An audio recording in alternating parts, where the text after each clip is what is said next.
to work this morning. My carpool didn't pick me up. How come? They're sore at me. It finally dawned on them I don't have a car. Yeah, I'd be glad to. Good. Hey, Rhoda, do I look all right to you? Terrific.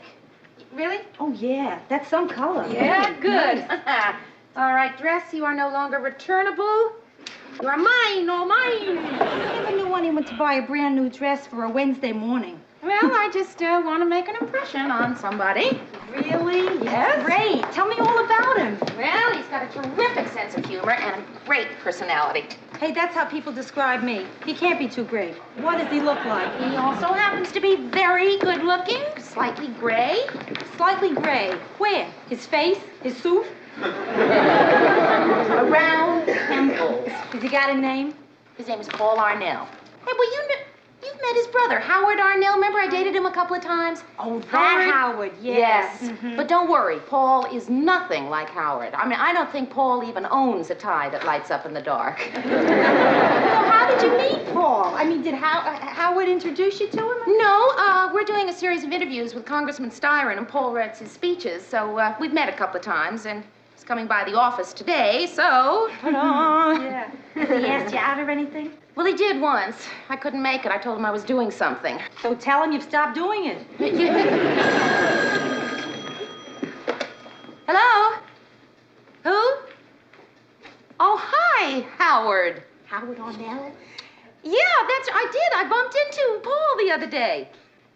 But I don't remember giving him any message. Oh, unless you mean I told him to be sure and say hi to Howard. And you're just calling to say hi right back. Well, hi. Listen, Howard, I've got to run. I've got some guests here. Yes, a few people just dropped in. Oh, I don't know. I guess they'll be here a couple of hours anyway. You what? You'll hold. Oh, yes, of course. I knew you were just kidding, Howard. I knew that. Listen, I really have to go.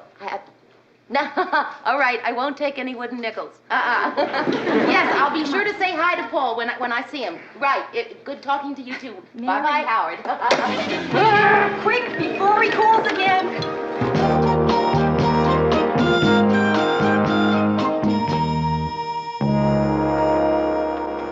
Mary, have you got Congressman Styron's questions for Paul Arnell when he gets here? Right on your desk. Good.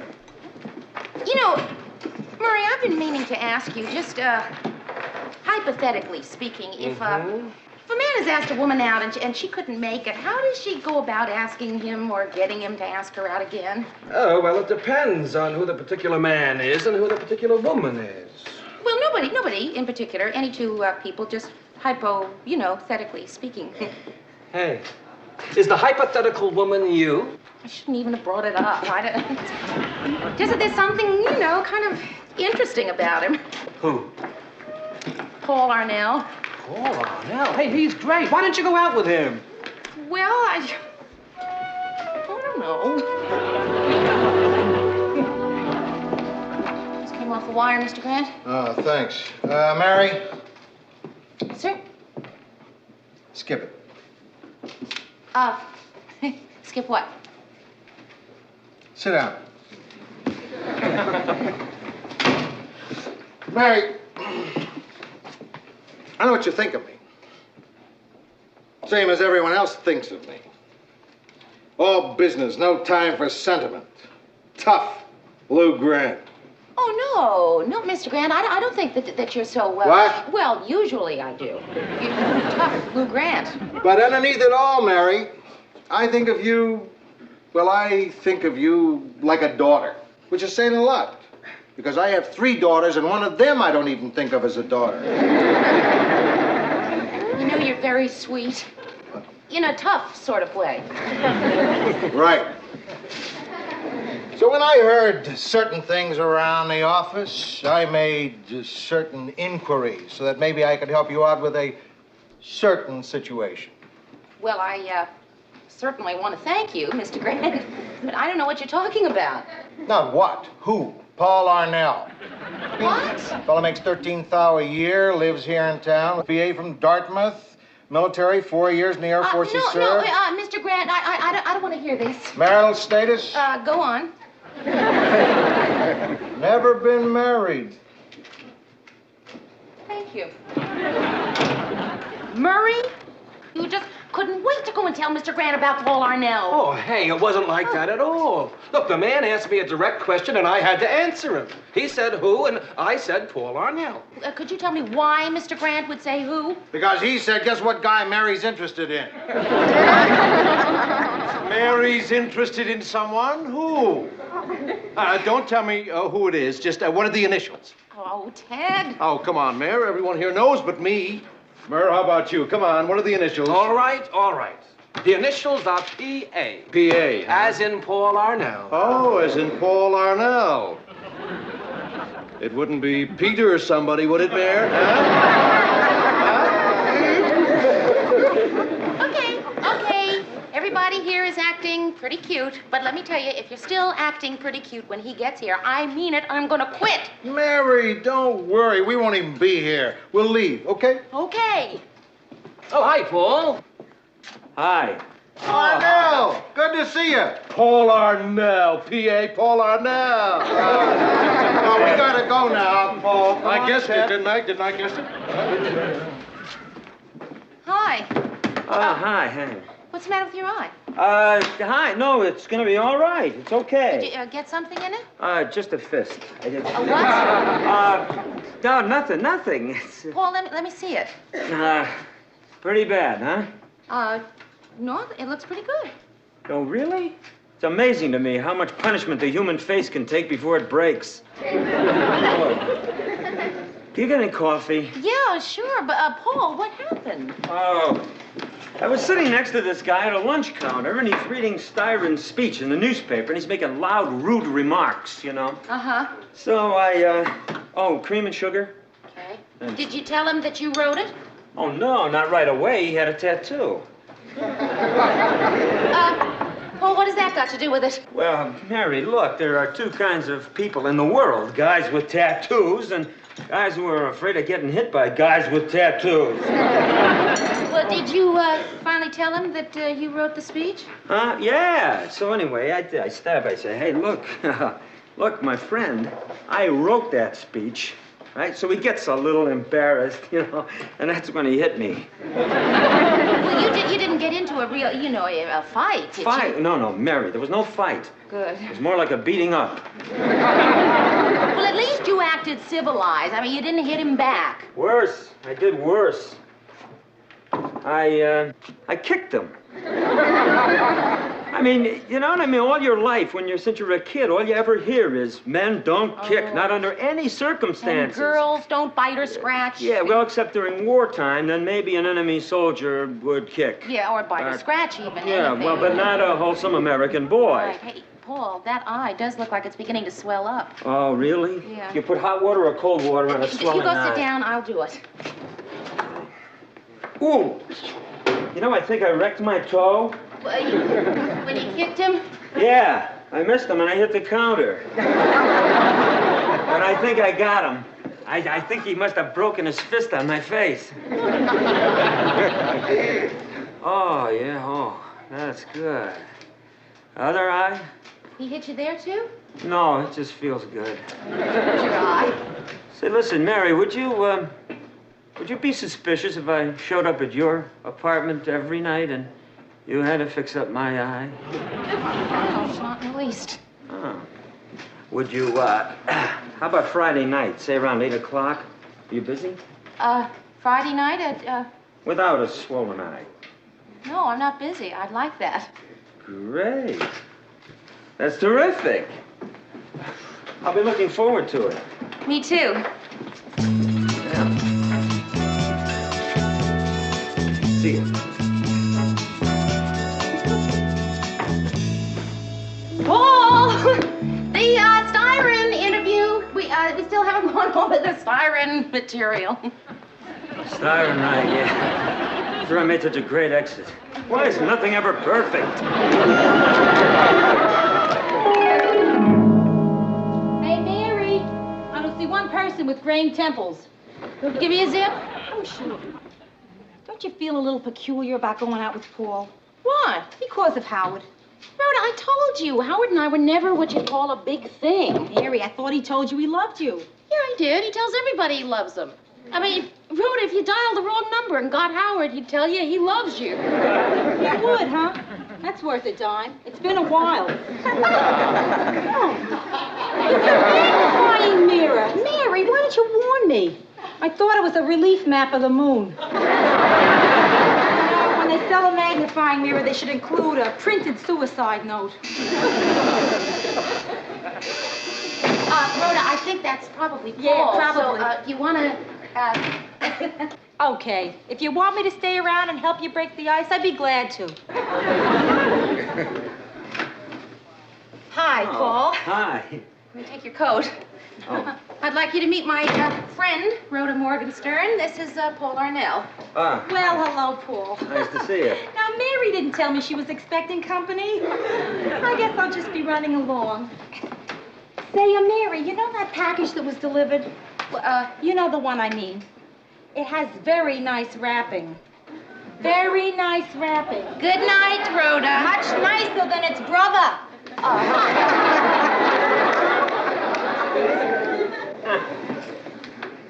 Hello. Hello. I was going to bring you something, but I couldn't decide what. What do you mean, like candy? Or gum, I don't know. Something kind of first date-like. Look, I'll tell you the truth, Mary. I hate first dates. Oh, Paul, me too. I hate them. It's So easy. would you Every like to time I sit go- down? There. sorry. The first date craziness. Right. Sit down. Thanks. Say, Mary, do you remember when I was beaten up and I came to your office the other day? Yeah. Well, why don't we call that our first date, and then we can call this our second date? Terrific. I Oh. love that idea. Good.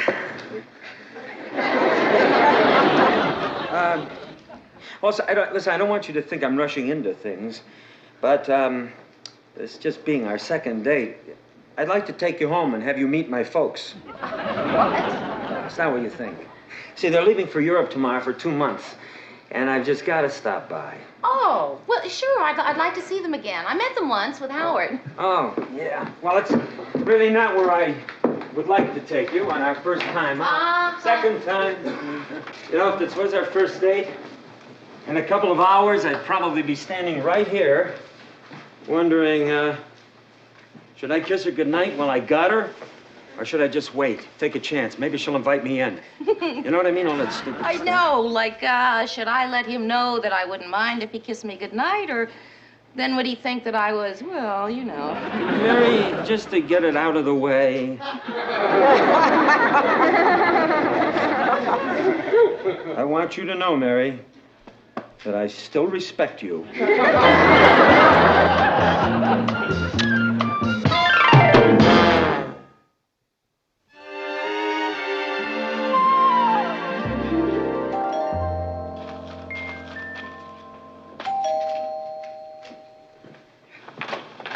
Well, Hi. Mother, look who's here. Well, we just stopped by to see if this charming house was for sale. Should you remember Mary Richards? Such a pleasant surprise. Well, Mary, what a coincidence. We were just talking about you the other day. Oh, really? Won't you sit down? Now, before you get settled, I got something to show you in the workshop. Howard's invented a new one. You may not know this, Mary, but our Howard is considered an innovative genius in his field. You know, I've never really been sure what his field was. I mean, I know he has something to do with bow ties that light up. That's it. The under $9 novelty business. Look at the cigarette box. Cigarette smoking may be hazardous to your health. Cigarette smoking may be... That's Howard. Hi. To think. Oh, Mary, you're standing on hallowed ground. Isn't this true, Mom? Right on this exact spot, in May 29th, 1968, Howard Arnell invented reversible socks. Plain on one side, Argyle on the other. Don't feel compelled to comment. A simple gasp will do. There, right up. It's a lovely home. Oh, thank you. Oh, who are all the kids? Oh, they're Howard. Where's Paul? Oh, here. It's not very good of him, but it's quite flattering of the Santa Claus. Would you like some coffee? Yes, thank you. Just black, please. It was a lovely idea of Howard's to have Paul bring you by. Oh, no, it wasn't Howard's idea. It was Paul's. Oh, really? But it sounds so Howard. So considerate. When was the last time you talked with him? With Howard, just a couple of days ago, as a matter of fact. How did he sound? Well, he sounded like Howard. What a lovely thing to say. Let me tell you, Mary, all we hear from our boy 24 hours a day is marry this and marry that. Really? Mm-hmm. His father said to me, when are Howard and Mary going to tie the knot? But I said, well, that's up to Mary. After all, she's Howard's girl. Very funny, Paul. I show him Howard's new musical razor that's already sold over 500 gross. All they can say is very cute, but does it play Melancholy Baby? Come on, Dad. Yeah, so I made a joke. I mean, I think it's great that they're selling. He made a joke. Sure, he made a joke. That's why he wouldn't go in business with me, because the whole thing is one big joke. Ha ha. Well, novelties are no joke to Howard. Brian, we have company. I'm sure to a big Ivy Leaguer like Paul, a joke of a business like novelties, well, how can it compare with writing out a lot of speeches for people? Well, now, Dad, wait a minute. It's not what you call just writing out a lot of speeches for people. Oh, Paulie, he's just talking. Oh, yeah, Mom, I know. But I mean, I've got to say it. It's not what you'd call writing out a lot of speeches for people. It's trying to get the thoughts of a very dedicated and concerned man down on paper. Did you read Styron's last speech? His last speech? No, he didn't. Well, you should have.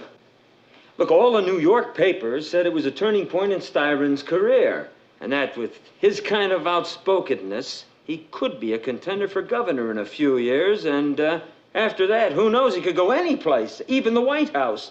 Maybe even the White House, Dad. So when I'm writing for Styron, that's what I'm writing about. Well, as long as you're keeping busy. Well, it's good to be home. Well, listen, this is your bon voyage party, so let's wish you a bon voyage. And are you really looking forward to your trip? We're going to London, Dublin, Asia, and Paris. Tell me, is there something you'd like us to bring you back? Oh, well, that's very sweet, but no, thank you. How about some nice Irish lace? Howard would love you in lace. Mom. Well, he would. After all, Irish lace makes such a nice, you-know-what veil.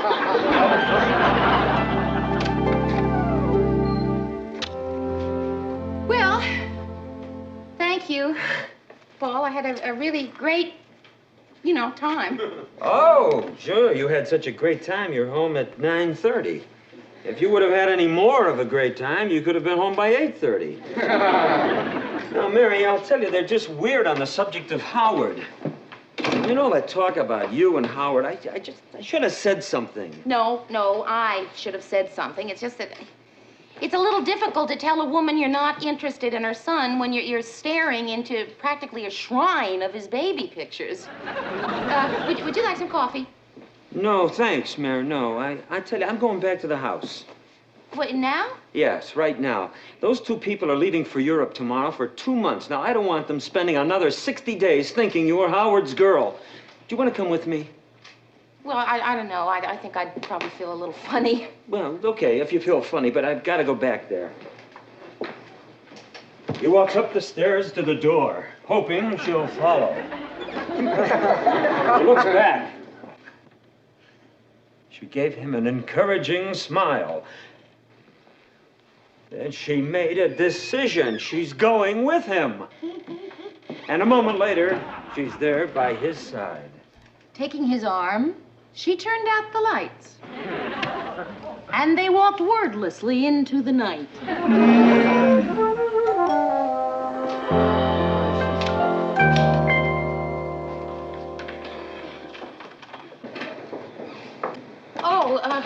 Mrs. Arnell, we didn't realize that you'd be, No, Mary, come in. We didn't want to disturb you folks. Oh, you're not disturbing us. We were sort of hoping you'd pop back, weren't we, Brian? What do you mean, tonight? I don't know how to start here. Yes, I do. Listen, Mom, Mary is my date. She's not Howard's girl. Does Howard know this? Mrs. Arnell, you know, I went out with Howard exactly 3 times. He asked me out a 4th time, which was about 11 months ago, and I said no. Are you trying to tell me that your plans for the marriage are off? Yeah, I think I could safely say that the plans for the marriage are off. Well, as long as you're here, you may as well sit down. So, Mom, what are you, looking in slides, huh? I don't know. Oh, yeah. Yes, you were. You were looking at slides. Dad, where'd you get all these viewer things? Howard got a deal on him, so he's trying to work him into something musical. Hey, there's a nice shot. That's Dublin. I thought that you two had never been to Europe, Mrs. Arnell. Mr. Arnell, I thought you two had never been to Europe. We haven't. These are places we're going to visit. So we'll recognize them when we get there. Come on, Mother. Look at slides. It's getting late. Okay, here we go. Viewers up, everybody. Everybody click to number 1. Everybody got number 1? Yeah? Good. Gee, this certainly is beautiful. Where is it? Looks like Disneyland. No, Dad. It's the Kremlin. Well, we're not going there. Number 2, everybody click to number 2. You can click all you want, but I'm not going. You're not what? I'm not going to Europe, Brian. That's all, period. What are you, crazy, Mom? What do you mean you're not going? She's going. Click to number 3, everybody. Number 3. Click, click, click, Brian, but I'm not leaving my 2 sons alone in America with that. Well, I'm just not leaving my 2 sons alone in America. Oh, Mom. Mrs. Arnell. I don't want to discuss it. No, Mrs. Arnell, really. I mean, I don't have any designs on your sons. I mean, Howard and I never did have any kind of relationship, and Paul and I are just on our first date, so, we don't even know how we feel about each other, so go. Wrong. Speak for yourself. I know how I feel about you. I'm crazy about her. 4. Everybody click to number 4. That's a nice clear shot, isn't it? That's Paris. Wait for me, Brian. Let me catch up. All right. Now, this thing here, of course, is your Eiffel Tower. Wouldn't Howard love to see this? I miss him already. Oh, maybe you could take him with you. 7. Everybody, let's click right on to 7. Everybody got number 7? Yep.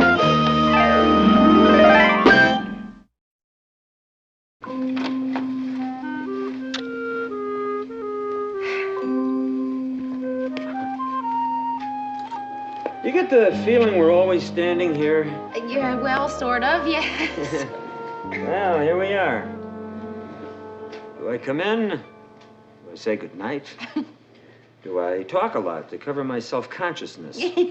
Why don't we discuss it inside? Well, tomorrow morning, 8 a.m., the folks are off. You think your mother's ever going to recover? Recover? What if she sees her present? Well, what'd you get her? Howard. I bought him a ticket.